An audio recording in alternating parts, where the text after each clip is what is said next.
Hello and welcome to another episode from the Real Talk and Revenue podcast. We have myself, Francesca, the accountant, and we have Jordan, the therapist, and we bring real powerful conversations around building revenue, building confidence, how the mindset works, all different discussions around to help others in business and in their personal life. So listen in, tune in, let us know what you think, ask questions along the way and we'll be sure to answer them. Enjoy. Bye. What was it that I said we're doing? Where to start in your business? What to focus on in your business? What to focus on in your business. This is interesting. And it's all sorts of different things. So for example, when I started Future Cloud back in 2019, it was obvious what my strengths and weaknesses are quite quickly, and a lot of people will avoid looking at weaknesses. In fact, I have been not told off, but do you notice that I do this? That I talk about weaknesses and bad points quite a lot rather than all the good things I can do. No, I haven't noticed That's that. good then. Because I don't necessarily think that is true. Oh, okay, that's good then. And even if you are doing that, I don't think you do it in a negative way. No, I don't do it in a negative way. So I wouldn't have noticed. For example then, if you said to me, this job's not working out for me, they've said this, they've said that, I'd say write down where you think you're not so good at, and let's work on that. Yeah. But I don't know, I do catch myself, that's how I've worked to get to where I've got to, I suppose. So for example, when I said to you, when I do a public speaking event, I go quite to a dark place where things can go wrong, and what I do to get myself out of it. You know? And so for example, I'll think, what if you ask me that question, I don't know the answer. Yeah. And lo and behold, someone's done that before. Yeah. And it's how I work. And it's not necessarily always good because you can get to a really miserable place before you go on. It is a bit catastrophising. Oh, yes. And it generates worry, which anxiety. generates anxiety. Because it's a future thought that might not ever happen. Yeah, so, like, from a therapist perspective, I'd be like, okay, like, of course you need to consider what you might be asked, but instead of, like, going to that dark place, worrying about it and planning for, like, what might go wrong and how you would action it, I'd more be focusing on, like, doing what you can to prepare, and then just, like, building your confidence in yourself to be able to tell yourself, if something comes up, I can react to it on the spot. Like, I'm capable of that. And if I don't know the answer, I'll give it a go, or I'll also be honest and just be like, do you know what? I'm actually not sure about that, but you know, maybe it's this or that, or could you reframe that just so I've got, do you know what I mean? So it's so confidence true. in being like knowing that your skills and experience can like carry you through. But anyway, that's not what we're talking about. No, it's so true, and it is part of knowing where you are needing to be next within your business, or even in your as an employee in your career. I always think about where my weaker areas. What do I really find annoying? What I do in my job, like it's like a chore. Yeah. You have to do the chores first off. That's fact. Be willing to do the stuff that you're not necessarily good at. And then AI Notes comes along and you don't have to do your notes anymore. Yeah, there's always a way out once you've done that foundation boring stuff. It's so true. Or like you say when we were talking before about like processes, there's always you can look into different ways to like outsource and make those things easier as well. Yeah, it is true. You've got to be, and this is another thing for where you need to be in the business or you personally, you've got to be so self-aware. Yeah, you have. We're going to build on this while we bring out the TikTok live, bloody podcast live. Yeah. So self-aware, and a lot of people aren't, even if they say they are. Yeah. And then they will do a blame thing, blame everything else, but think about what they're like individually and go, because I always, in every situation with Steve, so we've had a bit of not a situation, but something happened that I was a bit uncomfortable with at home, and we talked about it, and I always look inward first, naturally. That sounds like, and it's sad really, because it's probably come from being treated pretty poorly in the past. That's what I was about to say, like, this is true for like many women, and probably some men as well, like not to be, you know, like stereotypical, but some of it's to do with belief system, isn't it? And kind of like always internalising, because we might have been made to feel like things are our fault before a lot of the time. So some of that's like unhelpful, like you're saying, a bit sad. Yeah. But it can be helpful when it comes to like reflection. Yeah. Rather than like always thinking like, oh my God, is it me? What have I done? Move into a place of just like reflection, like, okay, like what was going on in that situation? What do I need to take responsibility for? What does the other person need to take responsibility? Like trying to level the playing field a little bit and like give responsibility back to the people that need to take it for themselves, because there's often a person in a relationship that will absorb and overcompensate. Like, do you know what I mean? Like, usually, like in a dynamic, you know. It is so true. Yeah. And it can, so interestingly, there's a lot of people as well that will be different in business than they are in their home life. Yeah. As in characters. So, for example, I think Steve's very much more firm in the business, business, and at home with the kids and whatnot, it's a little bit softer and gentler. It's really interesting. I'm like, I can't, and I struggle with people that aren't consistent in their behaviours. I'm exactly the same. Yeah, I'm pretty consistent, like in work and out of work. Yeah. And that's what I'm trying to develop in our business. But for me personally, at the beginning, it's having the right people around you that you can develop in a role. So, for example, I've developed into my employer/leadership role, and I find leadership term really cringy. I find it really uncomfortable. Yeah. But I am trying to embrace that. But yeah, write down what you're not so good at. I know, and you'll probably say write what you are good at first, but I always go there, and this is me personally, by the way. This is not some therapist or whatever might be reading going, she's, you know. Yeah, you saying like what kind of works for you and what's and it's worked for you. because I've built something, like, I've got the proof, and confidence comes from when you've done it, the results. Yeah, it comes from like taking a risk, putting yourself out there, and it's not always getting a good result, is it? Like, not always. No, it's Sometimes not. It's just doing the thing. Taking action. It is taking action and putting yourself in that position to give it a go. Yeah, because, you know, for example, we was mentioning last week about the events you were doing and you've pivoted. Yeah. That's going to come good. Yeah, just giving it a go, isn't it? Seeing what works, seeing what doesn't. Yeah. Asking for feedback, like directly asking, like, what is it about this that hasn't landed with you? Like, because then we can understand like what the people in our community want to see and want to attend, and also like what the price point often is for that audience as well, and therefore you can tailor offerings that, you know, can fit that. Getting the pricing point for any person, business, is so crucial. Yeah. And you've got to change that as you grow. Yeah. You can't stick at the same prices. You can't just do what the client wants. George has been learning that. Oh, has it? Because I do remember saying, Finally. wow, that's a good price, Jordan. Is he making money? I know, yeah. Like, obviously, weddings that he priced last year, for this year, he's like, I can't believe I've offered it at that price. I was like, well, I did say it. I was like, I did say, well, not quite. I did say that at the time, George, but you didn't have the confidence. No, it's the confidence and getting your name out there, isn't it? Yeah, but now, Fair like play. you say, he's been out there, he's done really well, he's had a really good response, and he's seen that people are willing to pay a decent price for his product and service. So, but he's had to learn that for himself, because again, like, sometimes other people can see it, but you still haven't quite got that confidence for yourself. There's that imposter syndrome hanging around. So sometimes you've got to make your own mistakes. And it's so true. Yeah, it's so true. But don't be afraid, and this is another thing. So with my managers as well, I tell them where I want to go next. Yeah. I tell them that, I'm not so good at that. Can you help me? Yeah. And it's showing your vulnerability. 100%. And I think that's helped me develop in the business. I definitely play down everything I've done and achieved. Yeah, I think it's easy to do that. Yeah, it feels more comfortable, because I think a lot of the time we try and shrink ourselves so that we don't make other people feel uncomfortable. Oh my God! Yeah. Because you know what, I was at an event yesterday, a networking event. I haven't been for a networking event for ages. I went to Sheffield, on the table of lovely bunch of women. Sheffield's amazing. Yeah, It's such an amazing city. Well, we need to do that it. event.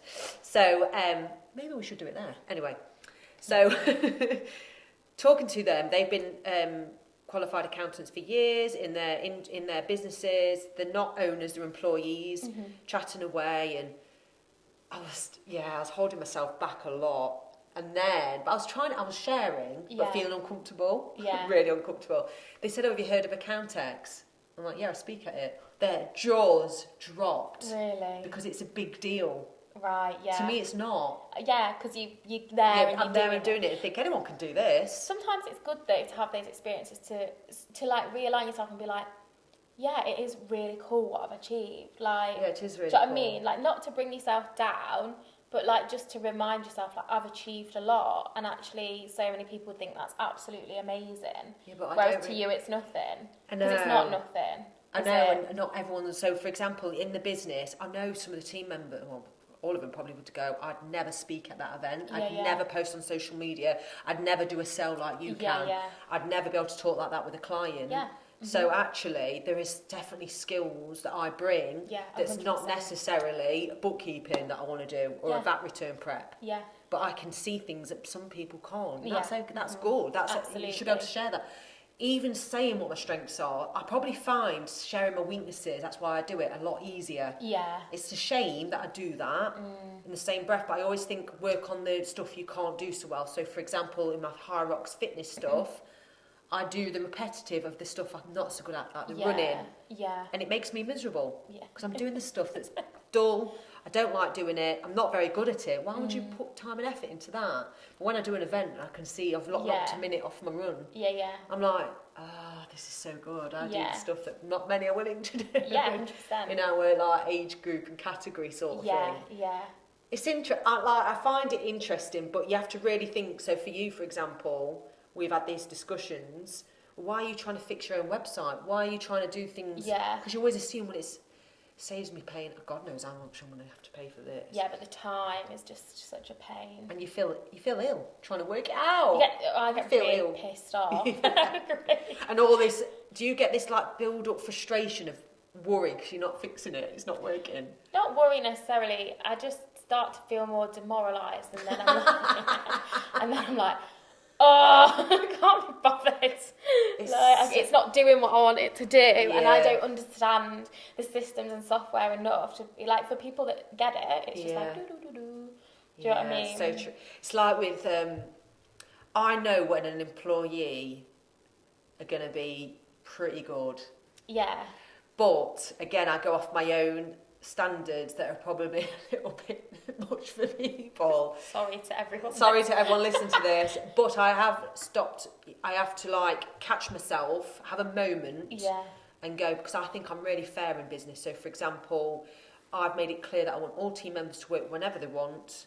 Yeah. I want the work done, and because we are working like that, we're using systems that show the results that we know the work's getting done. Yeah. I feel like they're going to work harder because they trust me. Well, you know you're being held accountable as well. Exactly, and I do think it is difficult because I do have probably, well, you know, I have high standards, but I am trying to think everyone's different. Yeah.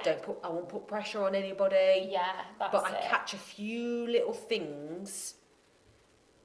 Even if their technical abilities need work, I catch a few little things that I think, wow, they're going to go higher than... And some people don't believe in themselves till later down the line. Yeah, and it's absolutely. such a shame, but you're still growing and learning, and there's so much you can do. Yeah, absolutely. It's interesting. It is. And it's hard because, again, when you are wanting to adapt as an individual, you are going to upset people. Yeah. I was speaking to one of my friends, it was like a few months ago now, who I went to uni with when we were training to be nurses. And I was like, do you remember at uni that lecture we were sat in, and like one of the tutors said, like, you lot are like the future leaders and managers of, like, you know, NHS services or whatever. Yeah. And we were there like, yeah, all right then, whatever. And now, like, we all are. Like, a lot of people from our classes are like in management and like leadership roles and stuff like that. what, employed? Yeah, I Yeah. had been, and I hated it. But So saying it's that, pivoting. just say you took it on at 35, like in 4 years. Just say you did it, the opportunity came, let's say, Yeah. and it was great money and it's a leadership role. You might have developed so much within doing other things in your business that you wouldn't hate it so much now. I think I would. You probably would, but do you see what I'm saying? But because of the like the culture in organisations, and that's something you don't have control or autonomy over on a big enough scale for me for it to gel with like my values and how I like to work. Maybe that's why we're unemployable. I'm definitely unemployable now, I would say. Yeah, same. Yeah, because I just can't sit back and like work in a way that doesn't align with my values, especially when it comes to like patient care. That's what really gets me, like in NHS services and stuff like that. And you know, you're bound by budgets and things, so it's, you know, partly understandable. But yeah, it's why don't you build your own culture business then? I don't know how it works, but I'm not really sure that's where I want to take things for but it is an myself. option, for example. It could be, yeah. Because if they've built something and teaching all you to be managers in... Yeah. It's interesting, isn't it? I find it all very interesting. I know, but it's funny because you sit there and you're like, no, like, probably not ever going to be... Do you know what I mean? At that point in your life. Yeah, I do that. I do think visualisation and thinking about where you want to be. The book club podcast thing... are doing a book called Visualise at the minute. It's amazing. There you go. And there's so much research on the power of visualisation. So true. Even in like clinical studies with like disease and stuff, like control groups where they're just taking the treatment, and other groups that are doing the treatment plus visualisation, and in sports and stuff like that. It was in the book actually. Go on then. That I don't know the exact, so I don't quote me on this, but you can go and have a look at it, where there were different groups who were, it was during one of the Olympics, and there were groups where you were doing 25% mindset work, 75% like physical training, 50-50, and then 75% mindset work, 25% training. That group came out on top for performance on the day. 75% mindset work. 75% mindset work, 25% physical training. Is this for sport people, did you say? Yeah, this is in the Olympics. So that group performed best out of, there were 4 groups. In a physical capacity, they performed best. They performed best. This is what I need. The outcomes were best. And it went in that order. Then the group that did 50-50 performed second best. The group that did... the other way, 75% physical, third, 25%. And there were 4 groups, but that's how it went. Those who did the most oh my God, I love this. work on mindset within their training schedule and the least physical performed the best in their... Can't open my mouth. because it's shocking, isn't it? But it goes to show, like, that same mind over matter. Oh my God, I need to do the mind stuff for sport. You do, because... And I think recognising in you, and when you spoke to me and you're like, I'm not enjoying it, I hate it. Do you know what I mean? But you always push through. Yeah, disciplined. And you're always doing your training. I always love it after. Yeah, maybe you need to, like... You should do an experiment for yourself and like for this I am. event. I've signed up with somebody, but they're helping my nutrition and mindset performance. Yeah. They're called A Game. Yeah. And they help people remove alcohol from their lives and be their best selves and their high performers and blah blah blah. But yeah, isn't that amazing? So you think? So what do I need to do then? Speak to them. Part of your a big chunk of your training for an event needs to be dedicated to mindset. Do you know what I mean? So how do I... and a big part of that is around visualisation. Yeah, I do a lot of visualising of how I feel in the race. Yeah. I visualise being on a stage and doing the talk, prior to it. Yeah. So all of that kind of thing, but I guess just more of that. More of a weekly session? Well, I mean, maybe more. Flipping heck. Do you know what I mean? But that those, and obviously you can go and have a look at that study in a bit more detail to see what kind of things they did and stuff like that. But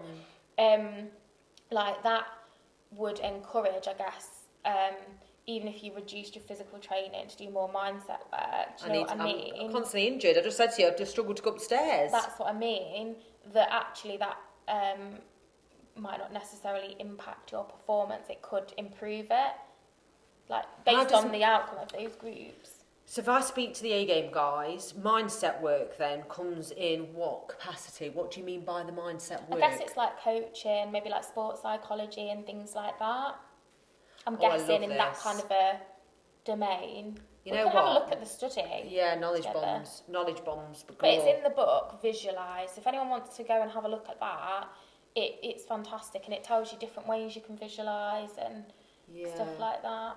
We need to visualise for our live event. Absolutely. This is going to be so exciting. It is really exciting. And it's going to go out of our comfort zone. And what is exciting, I've been in a better mindset this week because I've told Dan and June this week that I am moving to like a different area for 3 months in the business, that I won't be putting as much meetings in.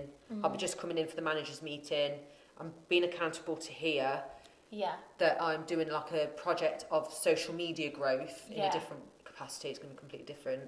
And where I'm going with that, it's going to be massive, but I might need a lot of support. Yeah. I say this, but I am frightened to death, but I'm still going to do it. Yeah. I think I'm going to do it.